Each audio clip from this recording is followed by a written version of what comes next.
Ainda era madrugada quando o som dos helicópteros começou a ecoar sobre o céu do rio. As luzes cortavam o breu, refletindo nas janelas fechadas, e o silêncio das ruas se misturava ao pressentimento de algo grande, algo que estava prestes a acontecer. Ninguém sabia ao certo o que viria, mas todos sentiram o peso daquela manhã, o tipo de manhã que muda o curso das coisas. Em poucos minutos, o Rio de Janeiro acordaria para uma cena que parecia saída de um filme de guerra. O Estado mobilizaria sua força total, e o país inteiro acompanharia, atônito, o desenrolar da maior operação policial de sua história recente. O que começou como uma ofensiva contra o crime se transformaria em algo muito maior, uma tragédia, um símbolo, e talvez, o retrato mais cru de um Brasil dividido entre medo e esperança. O sol ainda se levantava sobre a zona norte do Rio de Janeiro quando o motor pesado dos blindados e o piscar das luzes de viaturas policiais anunciaram o início de algo que muitos aqui jamais tinham visto. Uma mobilização em escala monumental, uma operação como nenhuma outra. Na manhã de 28 de outubro de 2025, o Estado do Rio ativou o que será lembrado como a mais letal ação policial de sua história. Uma operação que varreu comunidades, derrubou muros de silêncio, expôs fragilidades e levantou mais perguntas do que certezas. Agentes da Polícia Militar Civil, forças especiais, cães de operação e drones cruzaram os céus da cidade adentrando os labirintos do Complexo da Penha e do Complexo do Alemão, dois territórios historicamente tomados por facções criminosas pela violência cotidiana e pela invisibilidade institucional. Ao todo, cerca de 2.500 agentes foram mobilizados para cumprir centenas de mandados de prisão, buscas e apreensões em uma tentativa declarada de desmantelar a rede da facção Comando Vermelho, apontada como uma das mais poderosas do Brasil. A operação foi batizada de Operação Contenção. Desde seu planejamento até sua execução, o governo estadual a expôs como resposta firme ao avanço da criminalidade. O governador Cláudio Castro anunciou que se tratava de uma guerra contra o narcoterrorismo e classificou a ação como um sucesso. Mas o que se desenrolou naquele dia extrapolou todos os prognósticos.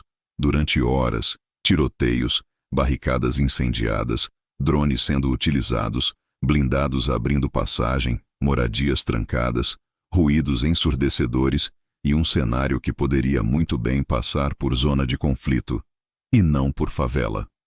Documentos oficiais e relatos de moradores falam em mais de 120 pessoas mortas. 121 segundo números divulgados pelo governo. 132 ou mais segundo organizações de direitos humanos. Dentre os mortos, 4 eram policiais. Os demais, segundo as autoridades, eram suspeitos ou integrantes da facção Comando Vermelho. A Secretaria de Segurança Pública do Rio informou que 99 corpos foram identificados e que 78 dos identificados tinham antecedentes criminais e 42 tinham mandados de prisão pendente. Para a maioria da população da cidade, contudo, aquilo não foi apenas mais uma operação. Uma pesquisa realizada pelo Instituto Datafolha mostrou que 57% dos moradores da região metropolitana do Rio consideraram a ação um sucesso. Até 38% concordavam totalmente com essa avaliação, enquanto 39% discordavam total ou parcialmente. Mesmo assim, 24% avaliaram a execução da ação policial como mal executada. Já entre os moradores das favelas envolvidas, a reação foi diferente. Nos dias seguintes à operação, manifestantes se reuniram em meio à chuva, em campos de futebol, praças e vias expressas, em especial na Vila Cruzeiro, para protestar pela morte dos seus, pelos métodos, pelo silêncio, pelo medo. Uma mãe, que perdeu o filho de 17 anos há apenas 6 meses, compareceu para dar força às outras mães e gritou que a dor do seu filho se repetia naquela comunidade.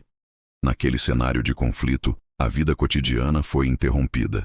Escolas foram fechadas, transportes pararam, rios de fumaça pairaram sobre casas. Para muitos, o que se viu foi um reflexo de guerra interna, não apenas uma operação policial. Relatos apontam que corpos foram deixados nas ruas ou em mata.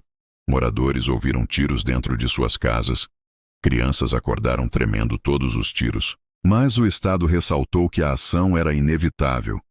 A facção tinha arsenal pesado. Mais de 90 fuzis apreendidos, segundo alguns levantamentos. Mandados interestaduais foram cumpridos, até do Pará. O plano visava as lideranças que movimentavam drogas e armas para vários estados. Para muitos especialistas, contudo, o ento ultrapassou a linha entre uso legítimo da força e violação de direitos. A operação agora caminha sob investigação especial. A Comissão de Direitos Humanos do Senado vai requerer esclarecimentos ao governo do Rio sobre condições da ação, cuidado com crianças, acesso a serviços públicos e a transferência de responsabilidades para o Estado.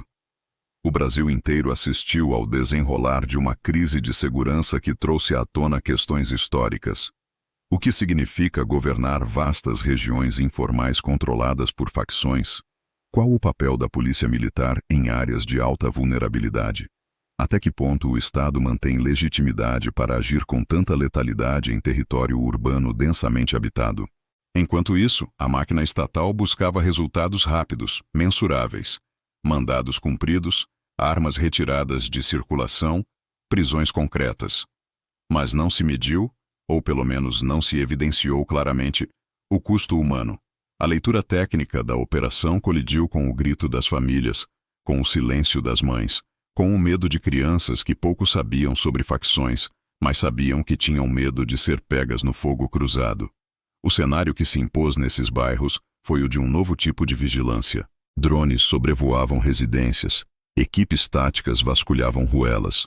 Você podia ouvir o estrondo e ver o fumo, mas também podia ver o vazio deixado, negócios fechados, moradias trancadas, ruas onde o comércio parou. O ambiente mudou. Por poucas horas, aquelas comunidades deixaram de ser periferia para se tornar zona de guerra, e o preço disso ficou marcado nas memórias. E agora, restam as consequências. O governo promete reforço policial, monitoramento permanente e uma promessa de que os alvos restantes serão presos. Mas para os moradores, a sensação é outra. A vidraça invisível que separa a vida normal e operação militar estreitou-se demais. O dia após permanece tensamente aberto. Moradores dizem que acordaram e se lembraram dos tiros, que viram corpos, que esperavam socorro e encontraram silêncio. Para as famílias, o processo de luto se misturou à cobrança por esclarecimento. Quem eram as vítimas? Quantos eram civis? Quantos eram meramente suspeitos? Quanto tempo levará para que se tenha uma resposta confiável? As vítimas dormiam, trabalhavam, tinham 15, 17, 20 anos. Para cada número divulgado, há um rosto.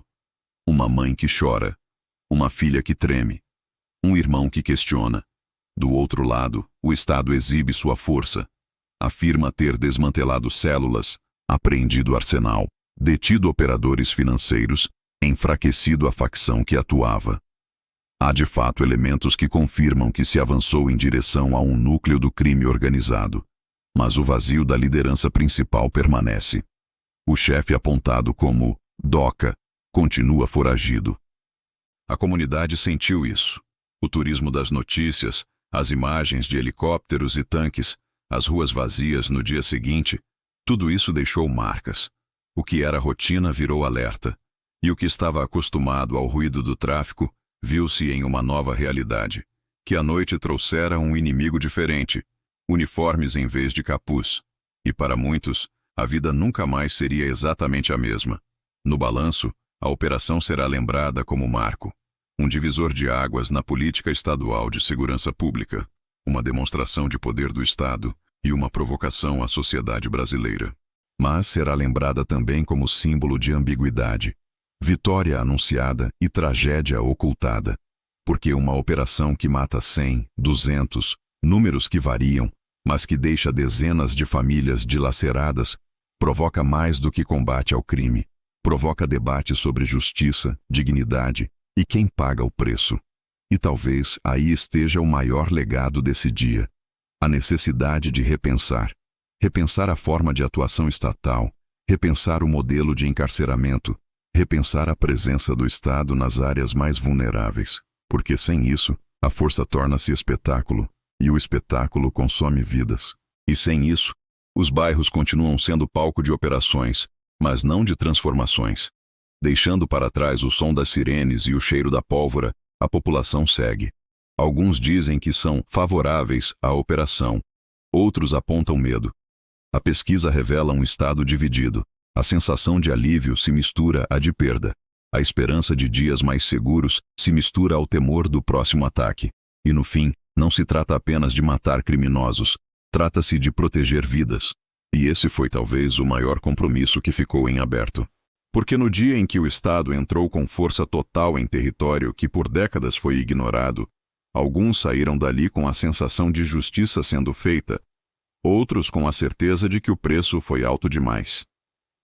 E quem sobreviverá a essa conta? Essa é a história da mega operação no Rio de Janeiro.